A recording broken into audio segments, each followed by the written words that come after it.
Support for this podcast comes from today's military. You have a calling, we have an answer.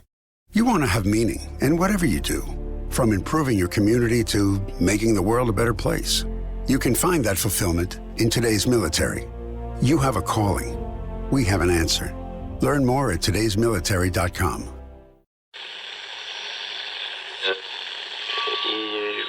Empire.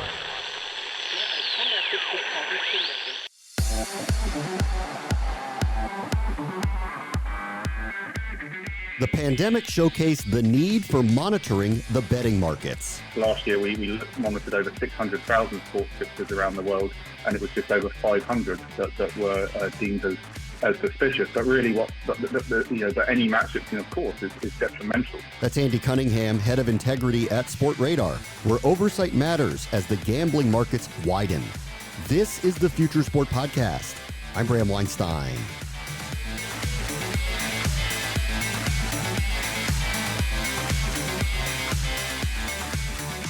During the pandemic, sports shut down. Well, not all of them. And the interest in action was found in some unusual corners. Think Eastern European table tennis and low-tier soccer leagues. It was an interesting year for Andy Cunningham and his team at Sportradar, where ensuring that the games are not compromised is still the primary goal.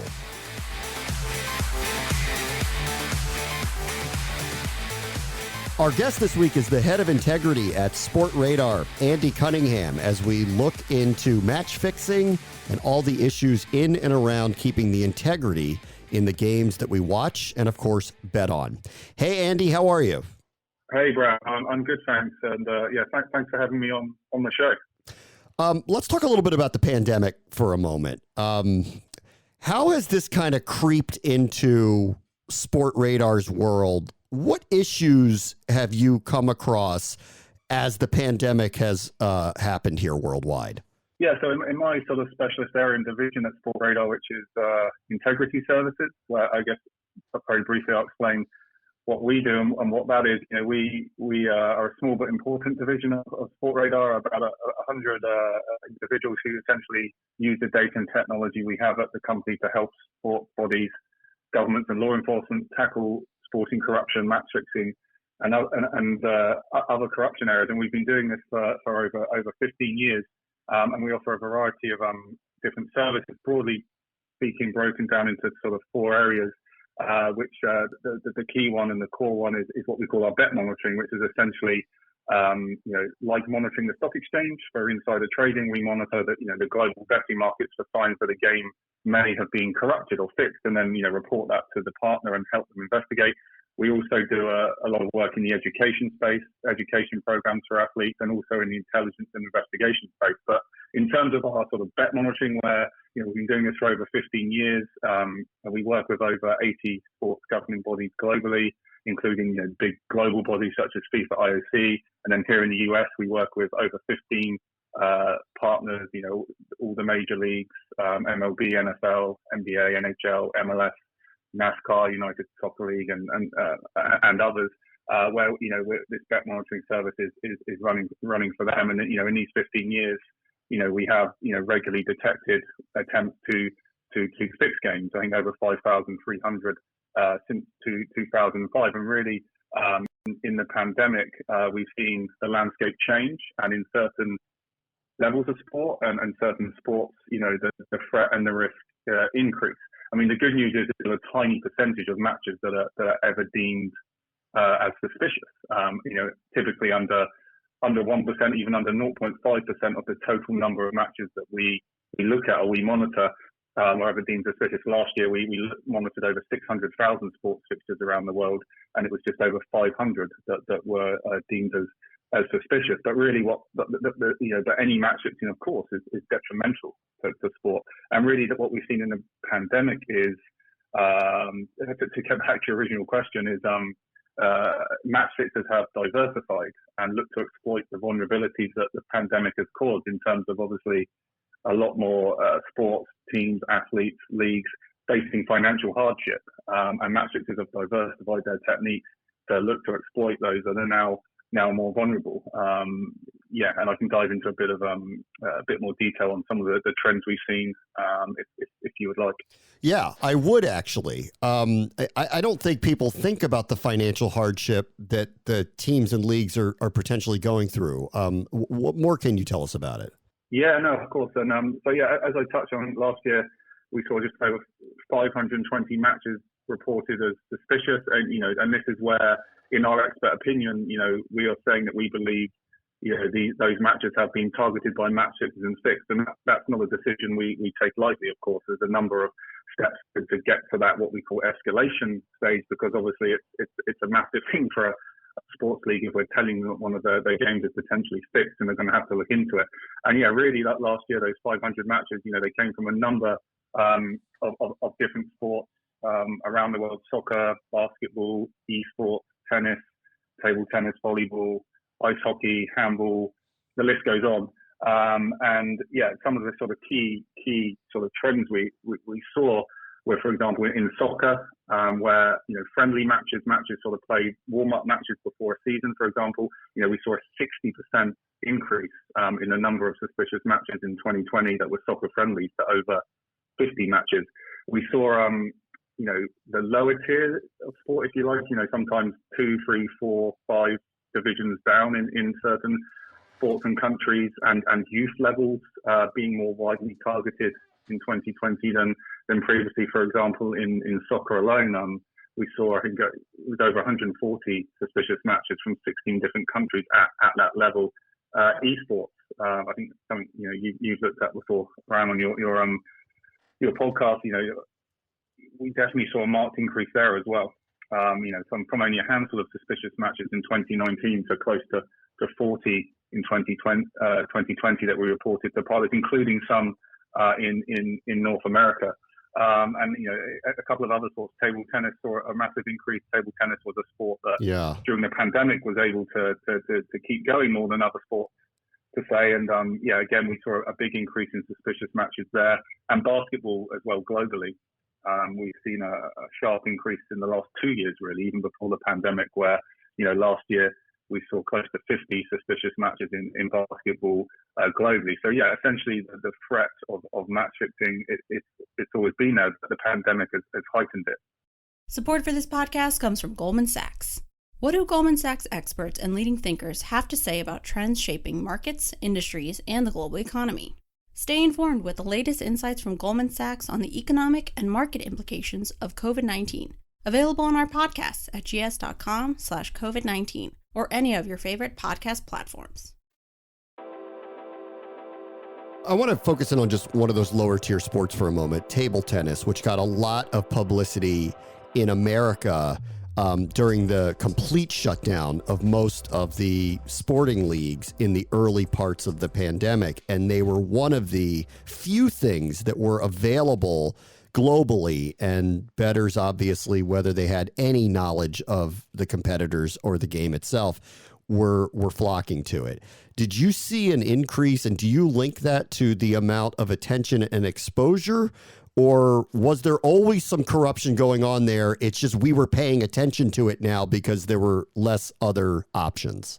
Yeah, I think probably a bit of both. So certainly the fact that theoretically, of course, if a sporting event is attracting more of the dollar, more betting dollars, there's an increased theoretical risk. And as I said, we saw an increase in the number of suspicious matches. I mean, it was still a tiny percentage, under 0.5% of, or even lower, I think, of the total amount of table tennis matches that were offered for betting and that we monitored. So it was similar, I guess, percentage prevalence levels to other sports, but certainly the theoretical risk level increases in a sport where there's more betting, and then you have to consider a number of other factors. But yeah, I mean, certainly we've seen suspicious table tennis matches previously, but yeah, I think there was an increase as it was more widely offered for betting. But yeah, important, a tiny percentage of the total number of matches played, and we were able to at least where we detected suspicious betting, report it to table tennis bodies that we know were able to then investigate.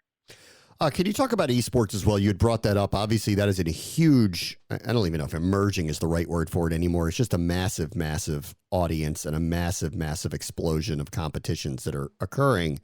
And clearly, they're different than a lot of the traditional sports. How do you kind of view keeping integrity for these events when they are still kind of at a nascent level? Yeah, I mean, we treat esports like any other sport where we work with some of the biggest publishers, publicly known, such as Activision and Riot Games and a few others around the world. And essentially from our perspective, if there's betting, we use our advanced technology to monitor it and scan that, and we treat it as any other sport. And like any other sport, we use the data and technology available to us. We have over 600 sportsbooks operators from around the world in our system, and the system essentially scans that data to look for unusual activities, deviations, spikes that might need to be investigated further. And then we have our team of expert analysts that are able to they understand the sports we're working with, and they understand sports betting. And this is we have esports experts. So again, they're able to look at the alerts. The system generates thousands of alerts every week, and the vast majority, there's a reasonable explanation for the activity that has occurred. But when there isn't, that's where we're digging further and reporting it to our partners. But yeah, to get back to the question, esports very much obviously a growing area generally, and for sports betting. But we approach it like any other sport when we're looking to working with our partners to monitor it from an integrity perspective, and also not just the monitoring. We know our esports partners take it very the integrity very seriously, and they're not just installing bet monitoring there, with us, but we're also helping them design education programs so they can educate their teams and their players on the important messages there, as well as making sure their rules and regulations, etc., are robust. Your system, the Universal Fraud Detection System, you've kind of touched on a lot of it, but in general, can you kind of tell us how this works? Yeah, of course. I mean, so as I touched on earlier, essentially it's like monitoring the stock exchange for insider trading. We use the technology to monitor the global betting markets for signs. A game has been fixed, and the technology is really phenomenal. We've got over 7 billion data sets a day, being processed in the system, and more we're using artificial intelligence and machine learning to help cut, and sift through that data to flag those anomalies for further investigation. But it really is that two-pronged approach, as I spoke about earlier, which is using the technology and the machine, if you like, to sift through the data and flag, and then that human element, the two-pronged approach, to then come in and decide if something is ultimately suspicious. And last year, we monitored, as I alluded to earlier, over 600,000 matches from over 1,000 different leagues and competitions across 26 different sports codes. I won't name all those 26 different sports, but pretty much any sport that's available for betting, we were looking at. So essentially, in simple level, there's alerts set up to look for deviations. If a price or a line or moves from X to Y, there's an alert generated. We also get access to individual bets sometimes. So again, things programmed to look at those specifically. And I guess you can think about as looking akin to an alarm system. We notify our partners when essentially the red light starts blinking. Yeah. We'll flag it to them and help them investigate. But equally, as I said earlier, those suspicious instances are few and far between, of course, in general, for the total number of matches we monitor. But when there is an issue, our job is to flag and report it to our partners and potentially help them investigate as well. And as I said, this system now being used by over 70 sports globally. We recently launched a big strategic initiative for the company to go even further, and essentially make our USDS bet monitoring system free of charge to any sport that wants to utilize it, given what's happened in the pandemic, how sport is facing a much bigger threat than it has. A lot of sports are facing financial hardship.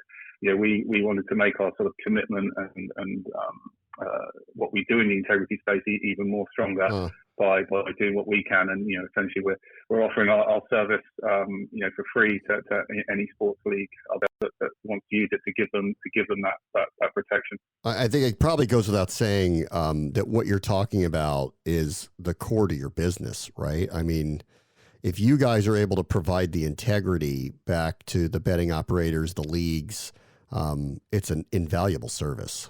Yeah, of course, and our integrity services are, for the sports leagues directly, and that again is part of the reason we're doing this. And we've always offered Sportradar has always offered its integrity services as a non-profit function of the business, because it has the data technology and it wants to help maintain the integrity of sport. And being in this fortunate position to be able to do this, and it's even bolder and stronger commitment. Was something that we hope will lead to more sports who maybe haven't been able to install these integrity measures before, being able to do it. For example, a trend we've seen in the US over the last year or two is more of these, if you want to call it, sort of niche and startup leagues, or existing smaller leagues that are now expanding and looking to engage with betting from an engagement perspective, which of course is very important, as regulated sports betting is expanding en masse across the US. And these smaller leagues or startup leagues, it's crucial that they have strong integrity measures to protect their athletes and their stakeholders. As betting is inevitably going to grow on those sports. There's examples out there. We've seen existing lacrosse leagues, new lacrosse leagues, rugby, new soccer comps, MMA competitions, drone racing, new volleyball pop-up leagues have started in the US where they're looking to engage with betting, or betting already happening, and it's only going to grow. And we're already talking to and working on the integrity side with several of those leagues. And again, this is one of the key reasons again why Sportradar is launching this strategic initiative with our US DS commitment. Hopefully the pandemic comes to an end and some of these issues maybe alleviate themselves and we just get the world back as well. Andy Cunningham is the head of integrity at Sportradar. Thank you so much for joining us, Andy. Thank you, Brad. Thanks for having me. Support for this podcast comes from CDW and APC. At CDW, we get that in business, the only certainty is uncertainty. I agree. Or do I? I do, I think. Well, an APC micro data center solution implemented by the experts at CDW provides certainty that your infrastructure will deliver the performance and support your business needs, so you're ready for anything. I'm somewhat, maybe reasonably confident. That sounds great. IT orchestration by CDW. People who get it. Find out more at cdw.com/APC. I will, probably. Support for this podcast comes from Fordham University's Gabelli School of Business. For over 100 years, the Gabelli School of Business at Fordham University has produced the values-driven leaders that modern business demands. The Gabelli School of Business offers full and part-time MBAs for those who learn as boldly as they live. From marketing and finance to analytics and accounting, you'll practice business with purpose, taught by world-class professors in the heart of New York City or online from wherever you call home. Get started today at fordham.edu/MBA. On the next Future Sport podcast, as youth sports reopen, modern tech is attempting to change their game. As social distancing eased, there'd still be a lot of people who couldn't get to the game. Really excited our team to think about video streaming and bringing youth sports onto people's phones, into their homes when they couldn't be at the game. That's Samir Ahuja, Chief Operating Officer of Game Changer, where sharing the moments from youth sports just became an achievable option. That will do it for this episode. As always, the future is now. This is the Future Sport Podcast. I'm Bram Weinstein. The Future Sport Podcast is brought to you by 3Advance, developers of sports tech apps that are AI-powered and UX-focused. So if you're looking to create some apps for your startup or your sports biz calls for some artificial or business intelligence, you should check out 3Advance. They're incredible. Go to 3advance.com. That's the number 3advance.com.